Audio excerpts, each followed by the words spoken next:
Hello friends, இன்றைக்கே இந்த தொக்கு செஞ்சு வச்சுருங்க. மண்டே மார்னிங் அவசரம் இல்லாமல் ஈஸியாக ஒரு டிஃபன் பாக்ஸ் வந்து பேக் பண்ணிடலாம். தக்காளி தொக்கு எப்படி செய்கிறதுன்றது பார்க்கலாம். அண்ட் அதுக்கு ஒரு 1/2 கிலோ தக்காளி வந்து எடுத்து இந்த மாதிரி வாஷ் பண்ணிவிட்டு ஒரு துணியில் போட்டு நல்லா தொடச்சி எடுத்து வச்சுக்கலாம். அப்போ தான் அதோட ஷெல்ஃப் லைஃப் வந்து கொஞ்சம் நல்லாயிருக்கும். வெளியே வச்சுருந்தா கூட ஒரு 2 to 3 டேஸ் வந்து வச்சுக்கலாம். ஃப்ரிட்ஜில் வச்சோன்னா 1 or 2 months கூட வச்சுக்கலாம். இப்போ ஒரு கடாய் வச்சுட்டு அதில் 1 டீஸ்பூன் வெந்தயம், 1 டீஸ்பூன் கடுகு மட்டும் போட்டு நல்லா பொரியட்டும்.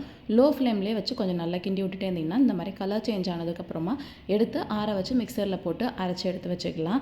இப்போ நம்ம எடுத்து வச்சுருக்க க்ளீன் பண்ணி வச்சுருக்க தக்காளி எடுத்து கட் பண்ணிவிட்டு அந்த மேலே இருக்க அந்த பாட்டை மட்டும் கட் பண்ணி ரிமூவ் பண்ணிடலாம். அண்ட் சும்மா ரஃபாக வந்து 2-3 பீஸாக கட் பண்ணிவிட்டு ஒரு மிக்சர் ஜாரில் போட்டு கொஞ்சம் பல்ஸ் பண்ணி எடுத்து வச்சுக்கலாம். இல்லைன்னா குட்டி குட்டி பீஸாக கூட கட் பண்ணி அப்படியே கூட சேர்த்துக்கலாம். நான் வந்து ஒரு 2 பல்ஸ் பண்ணி இந்த மாதிரி எடுத்து வச்சுட்டேன்.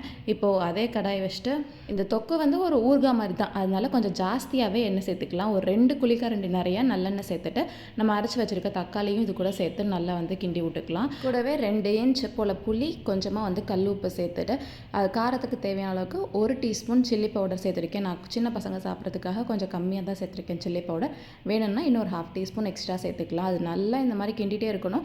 கண்டிப்பாக மூடி போட்டு கிண்டிடாதீங்க. மூடி போட்டால் வேர்வை தண்ணி ஒழிந்து கெட்டு போகிறதுக்கான சான்ஸ் இருக்குது. அதனால் ஓப்பர் பாட்லேயே லோ ஃப்ளேமில் வச்சுட்டு நல்லா வந்து கிண்டிகிட்டே இருக்கணும். தண்ணியெல்லாம் வற்றி இந்த அளவுக்கு வந்ததுக்கப்புறமா நம்ம அரைச்சி வச்ச அந்த வெந்தயம் அண்ட் கடுகு பவுடரில் பாதி அளவுக்கு சேர்த்துக்கலாம்.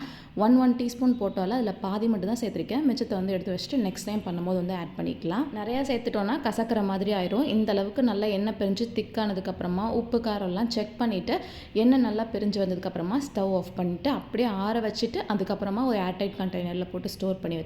சூடான சாப்பாட்டில் கொஞ்சமாக தக்காளி தொக்கு, 2 ஸ்பூன் நெய் சேர்த்துட்டு சாப்பிட்டு பாருங்கள், வேறு மாதிரி இருக்கும்.